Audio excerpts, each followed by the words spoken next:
Welcome to Workshop Wednesdays. It's time for another workshop update.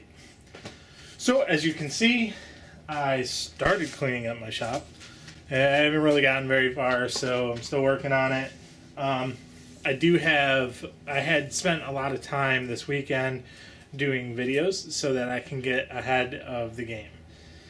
Basically, the goal is to eventually be able to put out a Workshop Wednesdays every single Wednesday. Right now, I'm still doing every other Wednesday, but I will work as hard as I can to get every Wednesday. I just want to get ahead of this game before I start doing that. So, this week I did work on the workshop. I set up some racks so I can organize all this extra wood that I have. Now, this wood, a lot of the wood is punky and it's hard to explain, but it's really not great wood. A lot of people would say they just throw it out, but I'm working on something to see if I can actually get it to where I can at least stabilize it and turn it and all that. I don't have a stabilizing set yet, so that's going to be in the works eventually, hopefully. What else? The wall. I put up a wall. Let me show you the wall. So you can see there used to be a way to walk through that side of the workshop to the other side where there's pretty much a shed.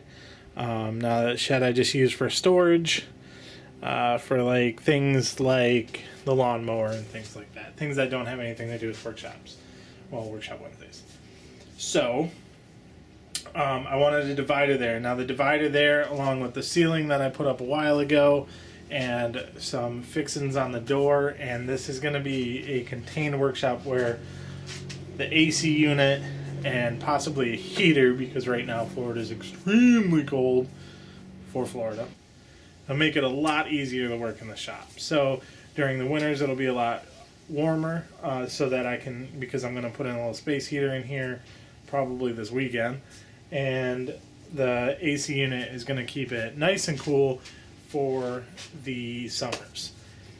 So that was a lot of what I did this weekend, was the workshop stuff and trying to organize and doing a lot of filming. So keep an eye out. We're going to have more videos coming out soon, hopefully soonish, every other week, right? Just keep an eye out. I got a blog post that I do on all the workshop stuff that I do, so check out that link below. Also, I'm going to try and be more active on Instagram and Facebook. I have a full-time job, so it's a little bit hard, but I'm going to try my best to get on there more often. So please like and subscribe. If you like our videos, feel free to share them out to whoever you think may like them, and give us a thumbs up for any content you may like. So I think that's about it for today. Yeah, thanks for watching.